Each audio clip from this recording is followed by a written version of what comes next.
तो हाँ, हम लोगों का जो चैप्टर है force and laws of motion, 10 minute का ये चैप्टर है। क्वेश्चन वाला पार्ट जो होगा बेसिकली उसके लिए अलग वीडियो का पार्ट आएगा। इसमें सिर्फ थ्योरी समझते हैं हम लोग। स्टार्ट करते हैं। पहला आता है बैलेंस्ड और अनबैलेंस्ड फोर्स। तो पहले समझेंगे बैलेंस्ड फोर्स क्या होता है। वैसा फोर्स जो कि दो और दो से ज़्यादा फोर्स हो अप्लाई हो किसी ऑब्जेक्ट में। मान लीजिए कोई ऑब्जेक्ट है ए, मैंने उस पर दो से या दो से ज़्यादा फोर्स अप्लाई कर दिया एक ही समय पे, तो ये मेरा बैलेंस्ड फोर्स है। क्या है मेरा बैलेंस्ड फोर्स। और फोर्स जो मैंने उस ऑब्जेक्ट पर लगाया, उस फोर्स के कॉम्बिनेशन को, दो फोर्स के कॉम्बिनेशन को मैंने लगाया ना ऑब्जेक्ट पर, इस फोर्स के कॉम्बिनेशन को हम लोग नेट फोर्स बोलते हैं, जिसका वैल्यू होता है 0.025 N। ठीक है, नेट फोर्स। अब हम लोग का क्या है, ये तो हम लोगों ने बैलेंस फोर्स के बारे में समझा। अब हम लोग का कि अनबैलेंस्ड फोर्स क्या होता है। अनबैलेंस्ड फोर्स क्या होता है। अनबैलेंस्ड फोर्स वैसा फोर्स होता है जो कि अप्लाई हम लोग करते हैं एक डायरेक्शन में, ठीक है, और क्या एक ही समय में। और अगर अलग ऑब्जेक्ट पे फोर्स हमको लगाना पड़ेगा तो अलग डायरेक्शन होगा और एक ही समय पे। ऐसा नहीं है कि हम एक ही समय पे दोनों डायरेक्शन में देंगे, नहीं।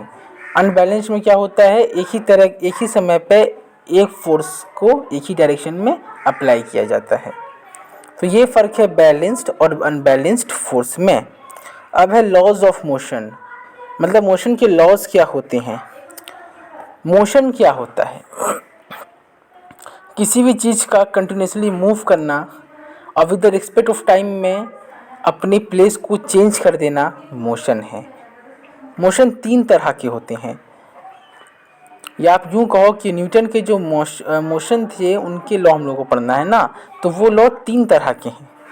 पहला है न्यूटन फर्स्ट लॉ। ये क्या बोलता है, न्यूटन के फर्स्ट लॉ में क्या बोलता है हम लोग हिंदी भाषा में साफ सुथरा समझेंगे, इंग्लिश बुकिश लैंग्वेज में घुसिएगा तो कन्फ्यूज़न होगा। मैं आपको इसका निचोड़ बताता हूँ कि मतलब क्या है। न्यूटन फर्स्ट लॉ क्या कहता है, इसमें कहा जाता है कि कोई भी ऑब्जेक्ट है अगर वो रेस्ट पे है तो वो रेस्ट में ही रहेगा, और अगर वो मोशन में है तो जरूर वो लगातार मोशन में ही रहेगा, और उसमें अनबैलेंस्ड फोर्स देखने को मिलेगा। मतलब आप ऐसे समझ लो कोई चीज़ रखा हुआ है, जैसे कि आपका फ़ैन है, ठीक है, आपने क्या किया है, फ़ैन को ऑफ करके रखा है, तो फ़ैन आपका नहीं चलेगा, वो हमेशा रेस्ट पे रहेगा। लेकिन जब आप क्या करते हो, फ़ैन में एनर्जी डालते हो, फ़ैन को क्लिक करते हो, उसके बटन को, फ़ैन को ऑन करते हो, तो आप क्या देखते हो, आप देखते हो कि फ़ैन कंटिन्यूसली मूव करने लगता है और वो लगातार मूव करता है। और एक चीज़ आप देखोगे तो आपको मालूम पड़ेगा कि फ़ैन जो है आपका, वो आपका परफेक्ट एक डायरेक्शन में मूव नहीं करता, वो मतलब कि मूव करता रहता है, कभी आगे से घूमता है, कभी पीछे से घूमता है। आप ठीक से देखोगे तो मालूम पड़ेगा आपको ये बात। तो यही था आपका न्यूटन का पहला लॉ। सेकंड लॉ क्या है, सेकंड लॉ ये है कि अगर मान लीजिए आप कोई भी ऑब्जेक्ट है और उस पर किसी डायरेक्शन से फोर्स लग रहा है, मान लीजिए कोई ऑब्जेक्ट है और उस पर किसी डायरेक्शन से फोर्स लग रहा है, तो ऑब्जेक्ट के ऊपर जो फोर्स लग रहा है ना, वो उस ऑब्जेक्ट के मास के प्रोपोर्शनल होगा। कहने का मतलब है ऑब्जेक्ट पे उतना ही फोर्स लगेगा जितना ऑब्जेक्ट का वजन होगा। मान लीजिए एक बाल्टी रखी हुई है, ठीक है ना, और उस बाल्टी का वेट है 45 kg और उसमें फोर्स लग रहा है साउथ डायरेक्शन से, तो उस बाल्टी पे जो फोर्स लगेगा वो उस बाल्टी के वेट के बराबर ही फोर्स लगेगा। ये आपका न्यूटन सेकंड लॉ कहता है, ठीक है। न्यूटन का थर्ड लॉ क्या है, न्यूटन का थर्ड लॉ कहता है for every action there is equal opposite reaction. Newton का थर्ड लॉ ये कहता है कि जितना भी एक्शन हो रहा है उसका एक मेरिट भी है, एक डीमेरिट भी है। इक्वल और अपोजिट रिएक्शन क्या है, मतलब मेरिट भी है, डीमेरिट भी है। जैसे समझो आप, जैसे कि गाड़ी चल रही है, बाइक चल रही है, सामने में कोई आ गया, तो आप क्या करोगे, आप ब्रेक मार दोगे। तो ब्रेक मारा तो आपने क्या किया, आपने एक एक्शन लिया, आपने एक एक्शन लिया ना, ब्रेक मारा। तो इससे फ़ायदा क्या हुआ, फ़ायदा ये हुआ कि जो सामने में बंदा आ गया था या बंदी आ गई थी, वो क्या हो गया था ना, वो बच गया एक्सीडेंट होने से। लेकिन आपको नुकसान क्या हुआ, आपको नुकसान ये हो गया कि आपने इसे ब्रेक मारा तो आप गाड़ी की तरफ मूव कर गए, गाड़ी की तरफ झुक गए और इसमें आपको चोट भी लग गई। तो ये यहाँ पे आपका ड्रॉबैक्स था। एडवांटेज क्या था कि वो जो सामने वाला पार्टिकुलर थिंग था वो बच गया एक्सीडेंट से। तो हमारे यूनिवर्स में, हमारे ब्रह्मांड में जितने भी मतलब मोशन हो रहे हैं, ठीक है, या जितने भी एक्शन हो रहे हैं, उनका इक्वल और अपोजिट रिएक्शन है। मतलब एक मेरिट है और एक डीमेरिट। आई होप आपके समझ में आ रहा होगा वीडियो। एक चीज़ यहाँ पर और है, द इफेक्ट ऑफ मास, वो मैं आपको क्लियर कर दूँ। द इफेक्ट ऑफ मास क्या है? मतलब वजन का फ़र्क पड़ता है, बहुत ज़्यादा फ़र्क पड़ता है। वापिस समझो ना कि 5 kg का बंडल है तो वो एक आदमी आराम से उठा लेगा। कहीं पे 100 kg का बंडल होगा तो वहाँ पे आप अकेले इसको नहीं उठा पाओगे, वहाँ पे आपको 2 आदमी की ज़रूरत पड़ेगी। तो मास का इफेक्ट पड़ता है।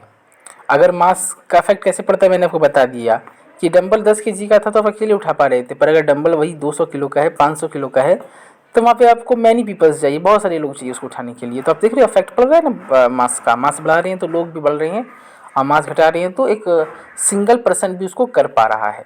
तो मास का अच्छा खासा इफेक्ट पड़ता है। अब ये और क्लियर होगा जब हम इसे आंसर क्वेश्चन में बनाएंगे, तो वहाँ पे जब अलग अलग कंडीशंस हम लोगों को मिलेंगी ना, तो ये और क्लियर होगा। अभी फिलहाल आप इतना बस समझो, कंसेप्ट वैल्यू समझो। तो यहाँ तक तो हमने समझ लिया। अब इनर्शिया क्या होता है, मास क्या होता है। मास क्या होता है, इनर्शिया क्या होता है, ये समझना है। पहले इनर्शिया समझते हैं। Inertia is the tendency of an object to resist any change it is motion. Motion में कोई भी चेंज हो रहा है, ऑब्जेक्ट में मोशन हो रहा है, और मोशन होने के दौरान कुछ भी चेंजेस हो रहा है, वो इनर्शिया है। मान लीजिए अगर आपके ऑब्जेक्ट में बहुत ज़्यादा इनर्शिया है तो आपका जो ऑब्जेक्ट है वो जल्दी मतलब ये करेगा, क्या कहते हैं उसको, चेंज करेगा। जैसे कि आप देख लो, आप जो गाड़ी चलाते हो, बाइक चलाते हो, तो बाइक चलाते हुए आप क्या करते हो ना कि आपको मान लीजिए आप जा रहे हो, आप पंसल्ला से तारापुर की तरफ जा रहे हो, तो वहाँ पे गली आएगी, आप गली की तरफ मूव करोगे। फिर अलग तरीके से कोई गली आएगी तो वहाँ भी आप मूव करोगे। तो आप क्या कर रहे हो, डायरेक्शन चेंज कर रहे हो। तो उस समय में जो आपकी बाइक है वो एक ऑब्जेक्ट है और उसकी इनर्शिया बहुत ज़्यादा है। कहने का मतलब है कि जब ऑब्जेक्ट अपना प्लेस को चेंज करता है, अपनी जगह को चेंज करता है, तो उसमें उसकी इनर्शिया पावर बढ़ जाती है। और यही बात आपको बतानी थी, तो मैंने सोचा मैं आपको बता दूं आपको, ठीक है ना। अच्छा, और क्या होता है, ऑब्जेक्ट जो है सेम स्पीड में सेम डायरेक्शन में चलता रहता है। अब इसका एग्जांपल आप ट्रेन को ले लो। ट्रेन को आपने देखा है, ट्रेन जो आपका चलता है वो कैसा चलता है, बिल्कुल एकदम एक ही लाइन में वो चलता रहता है, स्ट्रेट एकदम स्पीड में चलता रहता है। तो उसमें जो ट्रेन के अंदर जो इनर्शिया है वो बहुत ज़्यादा है। इनर्शिया आप समझ लो एक तरीके से एनर्जी, पावर। आ रहा है समझ में। अब जब क्वेश्चन बनाएंगे तो उसमें और क्लियर होगा। अब मास क्या होता है, मास का मतलब होता है वेट, वजन, जिसको आप केजी में कैलकुलेट करते हो, उसको हम लोग मास बोलते हैं। कंजर्वेशन ऑफ मोमेंटम क्या है, law of conservation of momentum क्या है, तो ये है आपका कि आप अगर इसको ऐसे ही समझोगे तो आपको थोड़ा सा कन्फ्यूज़न होगा। मैं आपको हिंदी भाषा में समझाता हूँ थोड़ा। मान लीजिए आपने एक बॉल लिया, बॉल को आपने ज़ोर से मारा दीवार में, तो अब उससे क्या होगा, बॉल दीवार पर लगेगी, और जितना फोर्स बॉल दीवार पे लगाएगी, दीवार भी उतना फोर्स बॉल पे लगाएगी। तो ये क्या था, ये मोमेंटम था। मोमेंटम मतलब क्या हो गया, आपने फोर्स लगाया दीवार पर तो एक मोमेंटम बना। एक मोमेंटम मतलब एक फोर्स का क्राइटेरिया बना कि हाँ इतना फोर्स दीवार पर लग सकता है। दीवार ने भी उतना ही फोर्स बॉल पे लगा दिया, तो दीवार ने भी क्या किया, एक मोमेंटम को क्रिएट किया, क्रिएट किया। कंजर्व का मतलब होता है बचा कर रखना। तो मोमेंटम को बचा कर रखने का मतलब क्या है, मतलब ये है इसका कि इंटरनल एक्सटर्नल फोर्स जब लगता है कोई भी ऑब्जेक्ट पर, तो उसमें कुछ फोर्स बचे हुए होते हैं। अब कैसे, थोड़ा एक्सप्लेन करते हैं इस चीज़ को भी। आपने डेंसिल बॉल देखा होगा, आपको क्या करना, उस डेंसिल बॉल को एक बार हल्के से मतलब फ्लैग करना, पटकना। तो आप क्या देखोगे ना, वो डेंसिल बॉल को आपने फ्लैग पटका था कम से कम 15 से 20 सेकंड पहले, और वो 20 सेकंड तक हिलता ही रहता है। तो ऐसा क्यों, क्योंकि उसके अंदर मोमेंटम है, उसने अपने मोमेंटम को कंजर्व करके रखा है, ठीक है।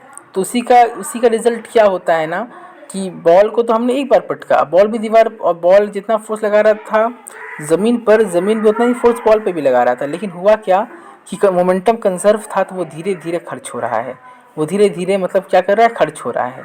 और मोमेंटम स्लो है तो इनर्शिया स्लो होगा, तो ऑब्जेक्ट स्लोली मूव करेंगे, स्लोली डायरेक्शन को चेंज करेंगे, बट हाँ वो कंपेयर अदर थिंग के मुकाबले कुछ ज़्यादा टाइम तक मूव करते नज़र आएंगे।